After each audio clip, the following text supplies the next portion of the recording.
দর্শক স্বাগত জানাচ্ছি বি নিউজ 24 এর নিয়মিত আয়োজন উদ্যোক্তা উঠোনে। সাথে আছি আমি শাহনাজ ইসলাম। আমাদের এই অনুষ্ঠানে প্রতি পর্বে থাকেন একজন আমন্ত্রিত অতিথি। ঠিক তেমনি আমাদের সাথে আছেন একজন সৃজনশীল উদ্যোক্তা ও প্রফেশনাল শেফ জেসমিন রুমি। আসুন তার সাথে পরিচয় হয়ে নেই। আসসালামু আলাইকুম। ওয়ালাইকুম আসসালাম। কেমন আছেন আপনি? আমি ভালো আছি আপু, আপনি কেমন আছেন? খুবই ভালো আছি, আপনাকে দেখে অনেক বেশি ভালো লাগছে। কেমন লাগছে আমাদের অনুষ্ঠানে এসে? খুবই ভালো লাগছে, এরকম একটা উদ্যোগ নিয়েছেন আপনারা, এটা আমরা আসলে খুব লাকি। আপনি একজন প্রফেশনাল শেফ। জি। একজন মেয়ে, আমরা শেফ বলতে বুঝি আগে থেকেই বোঝা যাচ্ছে যে শেফ মানে হচ্ছে একজন ছেলে হতে হবে, একজন টুপি পরা। জি। তো এটাকে অনেকটা চেঞ্জ এখন চলে আসছে, এখন কিন্তু মেয়েরা খুব মানে ভালোভাবে এই প্রফেশনে কাজ করছে বা করতে চাচ্ছে এখনো। আপনি এত প্রফেশন থাকতে এই পেশাকে কেন, রন্ধন পেশা এটাকে কেন বেছে নিয়েছেন? আসলে আমি যখন কাজ শুরু করি এই সময়টা অনেক আগে, অনেক বছর, অলমোস্ট 11 বছর। তো তখন আর কি আমার প্রফেশন ছিল আলাদা, যেটা একসময় জব করতাম। কি প্রফেশন ছিল আপনার? আমি জব করতাম, আমি চ্যানেলে চাকরি করতাম। এরপরে আমি মাল্টিন্যাশনাল কোম্পানিতে চাকরি করেছি। যাই হোক, অনেক টাইপের চাকরি করার পরে একসময় ডিসিশন নিলাম যে আর জব করব না, নিজে কিছু করব। এরপরে আসলে ছোট ছোট করে বলি, টুকটাক কয়েক টাইপের বিজনেস ট্রাই করি। কিন্তু আমি একটা জিনিস খেয়াল করলাম যে আমি একটু ব্যাকডেটেড, দ্যাট মিনস হচ্ছে যে অনেক বেশি প্রচার বিমুখ টাইপের মানুষ। সেই কারণে চিন্তা করলাম যে আমার দ্বারা এই ধরনের, যেমন মানে কাপড় নিয়ে কাজ, জিনিসপত্র নিয়ে কাজ, তো সেগুলোতে দেখা গেছে যে মানে আমার অনেক বেশি পরিচিতি নাই, এই কারণে আমি করতে পারিনি। তখন চিন্তা করলাম যে কি করা যায়, খুব এক্সেপশনাল চিন্তাই তখন মাথায় আসলো, এবং আমি তখন ভাত রান্নাও করতে পারতাম না। আচ্ছা। যেটা হচ্ছে যে বিয়ের পরে মেয়েদের তো শ্বশুরবাড়িতে কিছু না কিছু করতে হয়, আমি চেষ্টা করতাম কিন্তু আমার দ্বারা হতো না। তো আমার তখন খুব খারাপ লাগতো, তখন মনে হতো যে আমি কিছু একটা করি, এমন কিছু একটা করি যে আমি একসময় বেস্ট হতে পারবো। হ্যাঁ, তো এই চিন্তা করার পর থেকে আসলে ছোট ছোট আমার আশেপাশের মানে এলাকায় কিছু কোর্স করাতো, সেগুলো শুরু করলাম। সেটা শুরু করতে করতে করতে করতে নেশা জন্মালো আর কি। পুরোটাই আসলে প্রফেশনালি চিন্তা করলাম যে না, তখন থেকে বিজনেস শুরু করে দিয়েছি, ছোট ছোট এলাকা থেকে শুরু করছি। তারপরে আস্তে আস্তে বড় পরিসরে এখনও যাইনি, ছোট পরিসরেই আছি, কিন্তু ওইভাবেই আসা আর কি। আচ্ছা আপু, আমরা জানি যে আপনার একটা সুন্দর একটা প্রতিষ্ঠান আছে, সেই প্রতিষ্ঠানে আপনি কিভাবে কাজ করছেন এবং প্রতিষ্ঠানটার নাম কি, এটা আমরা দর্শকদের বলতে পারি? আমার একটা ক্লাউড কিচেন ছিল, যেটা হচ্ছে স্টার ডেলি নাম ছিল। সেটা আমি শুরু করি মোটামুটি 6 বছর আগে। আচ্ছা। ওটা 3 বছর চালাই, 3.5 বছর, যেটা অনেক ভালো একটা মানে আমাকে আশা দিয়েছে যে আমি করতে পারবো, এবং আমি ফিল করেছি যে আমি অনেক বেশি প্রফেশনাল। তখন আর কি ওইটা করার পর থেকে আমার মধ্যে একটা মানে অন্যরকম চাহিদা জন্মালো। এরপরে আসলে আমার হাজব্যান্ডের সহায়তায় এবং তার 2-1 পার্টনার আমাদের আছে, আমার একার একেবারেই না, যদিও এটা আমি ফুললি আমিই দেখি, এখানকার সিইও আমি হচ্ছে। তখন থেকে আর কি যে প্রতিষ্ঠানটি আমি করলাম সেটা হচ্ছে ছোট একটা ক্যাফে দিয়ে শুরু করলাম, আস্তে আস্তে বড় করছি। তো এটার নাম হচ্ছে নাইল বিস্ত্র। বাহ, আমার সব সময়ই ইচ্ছা ছিল যে ভিন্ন কিছু করার। তো আমরা সাধারণত দেখি যে থাই, চাইনিজ, বাংলা, হ্যাঁ, বা মানে এই টাইপের খাবারই মানুষ বেশি পরিচিত। তা আমি চিন্তা করলাম যে আমি একটু ভিন্ন টাইপের কিছু করব। তখন আর কি আমি মেডিটেরেনিয়ান কুইজিন নিয়ে কাজ করা শুরু করলাম। আচ্ছা, এই কুইজিনে কি কি আছে? এই কুইজিনটা হচ্ছে, যেমন আমি আপনাকে একটু আমার নামটা ভেঙে বলে দিই, তাহলে আপনি সুবিধা হবে আপনার বুঝতে। কেন এটা নাইল বিস্ত্র? নাইল বিস্ত্র মিনস হচ্ছে ভূমধ্য সাগরীয়। হ্যাঁ, মিশরের নীল নদ আমরা চিনি, নাইল মানে হচ্ছে নীল, আর বিস্ত্র মানে হচ্ছে যেখানে বসে মানুষ আরাম করে খেতে পারে, বিস্ত্র টাইপের আর কি। তো এইখানে বিভিন্ন টাইপের ফুড থাকে, মানে ক্যাফে টাইপের, যেমন আমাদের স্ন্যাক্স আইটেম থাকে, তার পাশাপাশি ফুল পেট খেয়ে মানুষ মানে যেতে পারবে সেই রকম খাবারও থাকে। তো এগুলোর মধ্যে ধরেন অ্যারাবিক টাইপের ফুড, যেমন কোফতা, তারপরে আপনার শর্মা, এগুলো একটু ডিফারেন্ট কাইন্ড অফ শর্মা হয়, কাবাব, বিভিন্ন রকমের কাবাব, এই টাইপের ফুডগুলো আর কি বেশি। মানে থাই চাইনিজটাও থাকে? জি, আমার পাশাপাশি থাই চাইনিজও আছে, যেহেতু মানুষের ডিমান্ড বেশি আমাকে রাখতে হয়েছে আর কি, এই হচ্ছে ব্যাপার। এই যে ক্যাফেটা চালাচ্ছেন, এখানে কি কোনো প্রতিবন্ধকতার সৃষ্টি হয় কখনো? ওই যে আপনি একটা কথা যোগ করেছেন যে প্রফেশনাল শেফ, আসলে প্রফেশনাল কেউ যদি মানে 10 বছরও কাজ করে সে কিন্তু প্রফেশনাল হয়ে যায় না। হ্যাঁ, কারণ প্রফেশনালিজম হচ্ছে অন্য টাইপের একটা জিনিস। কাজের প্রতি ডেডিকেশন, তারপরে হচ্ছে কাজটাকে একটা ইবাদত মনে করা, যেটা হচ্ছে সবাই করতে পারে না। শুধু শুধু মনে করে যে আচ্ছা একটা জায়গায় চাকরি করতে আসছি বা কাজ করছি, কাজ শেষ হলেই তো আমার একটা মান্থলি স্যালারি আসবে বা কোনো কিছু। তো এই এনভায়রনমেন্টটা তৈরি করার জন্য আপনার যেই 2 জন লোক থাকুক বা 10 জন লোক থাকুক, তাদের অনেক বেশি কেয়ারফুল থাকতে হবে যে বিজনেসটা যেন বড় হয়। তো এই প্রতিবন্ধকতাগুলো মানে অনেক ফেস করেছি, সবসময় সেই টাইপের মানুষ পাইনি। আপনি যে ক্যাফেটা করেছেন সেটা আমরা জানি এটা একটা ধনী এলাকা, তো এখানে কি সাধারণ মানুষ সবাই খেতে পারবে? জি, অবশ্যই সাধারণ মানুষের, মানে আপনি নিজেও একজন প্রফেশনাল শেফ, সুতরাং আপনি জানেন যে একটা রেস্টুরেন্টে আসলে 3 ধরনের খাবার রাখা উচিত। ধরেন একটা স্টুডেন্ট বাজেট ফ্রেন্ডলি, যেটা স্টুডেন্টদের পকেটে তো অনেক টাকা পয়সা থাকে না। যেহেতু আমার ক্যাফেটা হচ্ছে রূপান সিটির ভিতরে, তো ওইখানে একটা স্কুলও আছে। তো যেহেতু স্কুলটা তে বাচ্চা কাচ্চা পড়ে, সুতরাং আমার মাথায় থাকে যে গার্ডিয়ানরা হয়তো বা মানে বাচ্চাদের স্কুলে রেখে একটু আমার এখানে আড্ডা দিতে আসবে, সুতরাং ওই টাইপের খাবার রাখি যেগুলো একটু বাজেট ফ্রেন্ডলি হয়। তারপর আমাকে চিন্তা করতে হয় যে বললেন একটু পশ এরিয়া, সুতরাং তাদের কথা বিবেচনা করে আমার তো ভালো কোয়ালিটি দিতে হলে আমাকে ভালো জিনিস দিতে হবে, ম্যাটেরিয়াল দিতে হবে। তো সেটা করতে গেলে তো আমার একটু এক্সপেন্সিভ হয়ে যাবে। তো সেই হিসাব করেও রাখা হয়। আবার যেহেতু ওখানে একটা অফিস এরিয়া, যেহেতু এটা একটা প্রপার্টি, সো ওইখানে অনেক মার্কেটিংয়ের লোক থাকে যারা হয়তো বা ওনারা একটু বাজেট ফ্রেন্ডলি খেতে চায়, তো ওনাদের কথা মাথায় রেখেও আমার এক টাইপের ফুড রাখতে হয়। এই আচ্ছা, যেহেতু এটা বললেন একটা অফিস এরিয়া, সেখানে ওনারা তো রেগুলার খাবারটা খাবে, যেমন দুপুরে লাঞ্চটা খেতে পারে, সেক্ষেত্রে কি মানুষ প্রতিদিন তো রিচ খাবারগুলো খেতে চায় না, তখন কি আপনি বাংলা ফুডের ব্যবস্থা আছে ওখানে?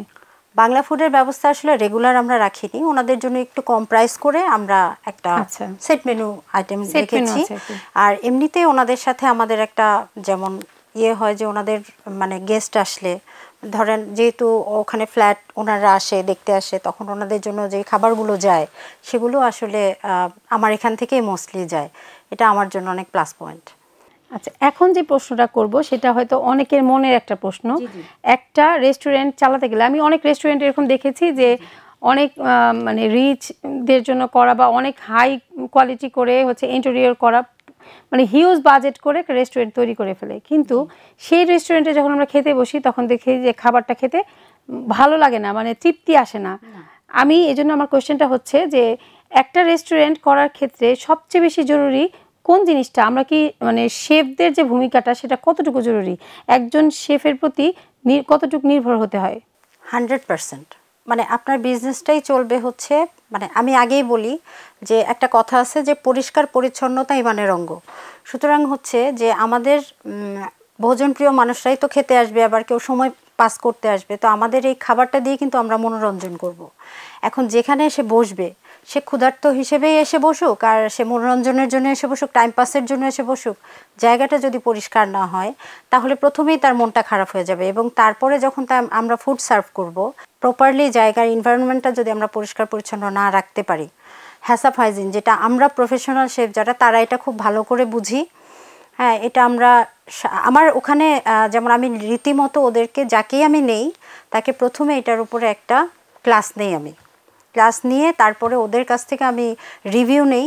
এবং আমি যে মুহূর্তটাতে থাকি না সেই মুহূর্তেও দেখা যাচ্ছে যে আমি সিসি ক্যামেরায় অন থাকি সবসময়ই।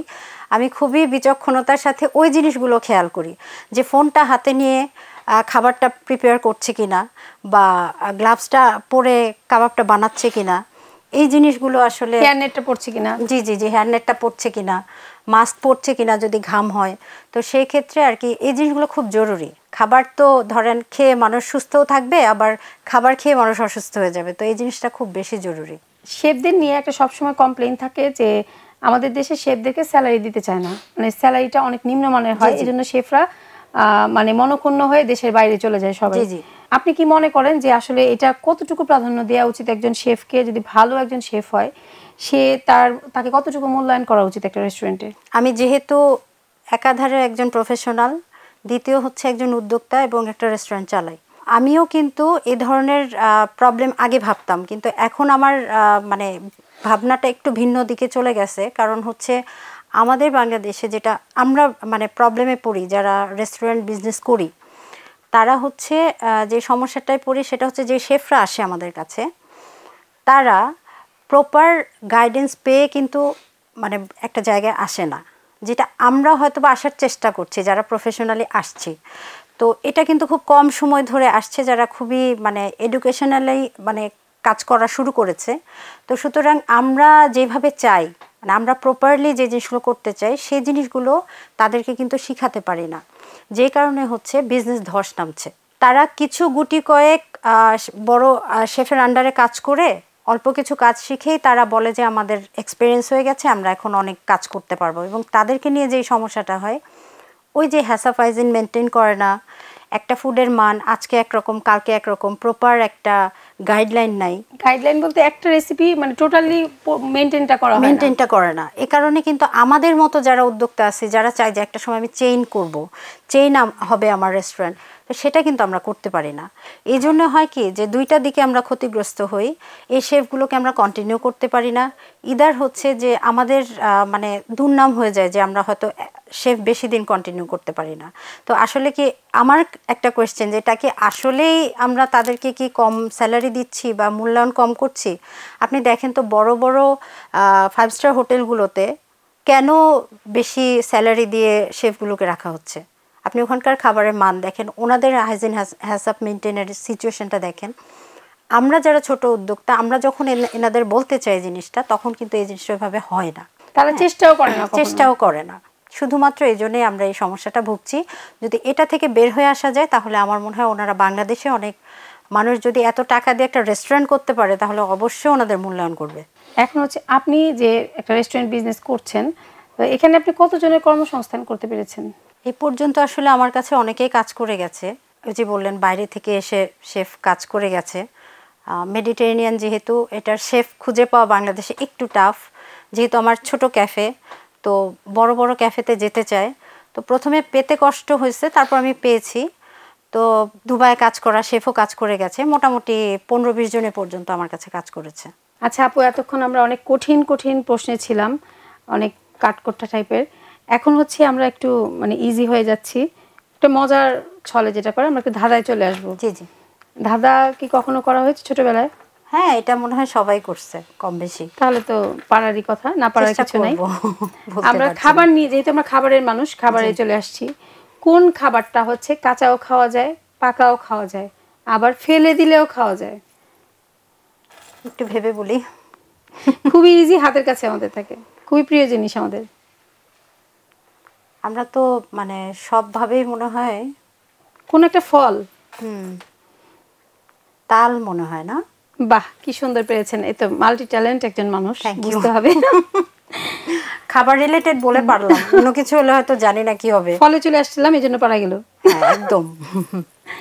এবার যে ধাঁধাটা, এটা একটু কঠিন হবে। সেটা হচ্ছে কোন জিনিসটা সমুদ্রে লেজ দিয়ে পানি খায়, মানে একটা সমুদ্র সমান পানিতে লেজ দিয়ে পানি খায় এবং মাথার মধ্যে আগুন নিয়ে ঘুরে বেড়ায়?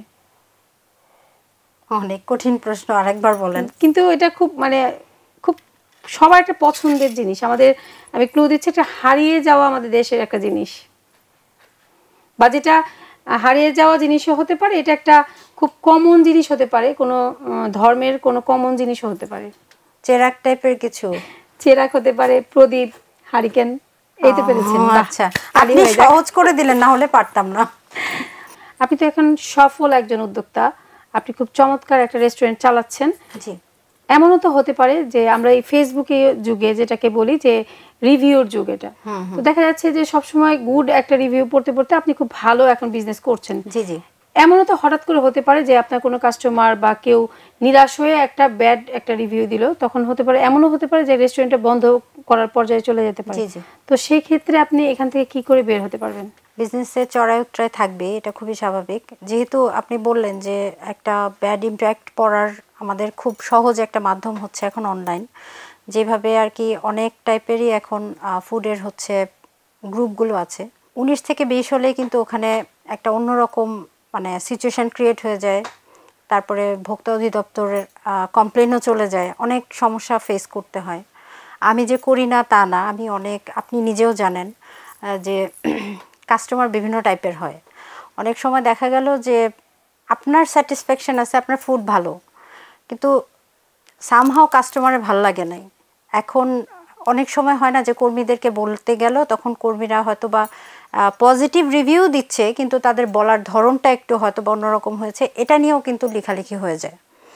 তো সেক্ষেত্রে হয়তো আপনি যেটা বললেন যে আল্লাহ না করুক যদি এরকম সিচুয়েশন হয়, আমি যেহেতু কাজ জানি, আমি অবশ্যই চেষ্টা করব যে আজকালকার এই অনলাইন যুগে যেমন বন্ধ করাও সহজ, আবার ওপেন হওয়াও সহজ। আমি কখনোই বসে থাকি না। আমি যখন মনে করি যে আমার বিজনেস হচ্ছে না, তখন আমি ঘর থেকেই আমার কাজটা শুরু করব। আমি আবার নতুন উদ্যমে শুরু করব, আবার জিরো থেকে শুরু জি জি, আবার জিরো থেকে শুরু করব ইনশাল্লাহ। আমার নিজের কাজের উপরে যদি কনফিডেন্ট থাকে, আমার যেমন আছে, তেমন সবাই হয়তো পারবে ইনশাল্লাহ।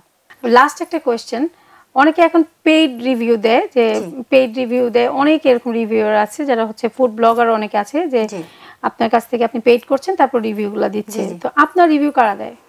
আলহামদুলিল্লাহ এখন পর্যন্ত আমি আসলে কোনো ব্লগার আনিনি। আমি আমার নিজের কাজ দিয়ে, আমার নিজের প্রমোশন দিয়ে আসলে আমি মানে ফুডের প্রমোশন করেই আসলে আমি কাস্টমার পেয়েছি। আমার যেহেতু রূপায়ণ সিটির মধ্যে প্রায় 4,500 মানুষের একটা অ্যাকোমোডেশন আছে, আবাসস্থল, হ্যাঁ, তো সেই কারণে আসলে ওখানে অনেক মানুষ, যদিও এখন অত মানুষ হয় নাই, তারপরেও আলহামদুলিল্লাহ যথেষ্ট মানুষ আছে যাদেরকে নিয়ে বিজনেস করা যায়। তারাই মোস্টলি আমার হচ্ছে মানে আমার পেজ ফলো করে, তারাই রিভিউ দেয়, তারাই আসলে আমাকে উঠতে সহায়তা করছে। আপনাকে অসংখ্য ধন্যবাদ আপনার মূল্যবান সময় দেওয়ার জন্য। আপনাকেও অসংখ্য ধন্যবাদ, আর ধন্যবাদ স্পেশালি বি নিউজ 24-কে আমাকে এখানে আসার সুযোগ করে দেওয়ার জন্য। অনেক কথা ছিল মনে যেটা বলতে পারি না, সেটা বলারও সুযোগ করে দেওয়ার জন্য অসংখ্য ধন্যবাদ। তো দর্শক, এই ছিল আমাদের উদ্যোক্তা উঠোনের আজকের গল্প। আগামী পর্বে নিয়ে আসবো আবার কোনো উদ্যোক্তার গল্প। ততক্ষণ পর্যন্ত বি নিউজ 24 এর সাথেই থাকুন।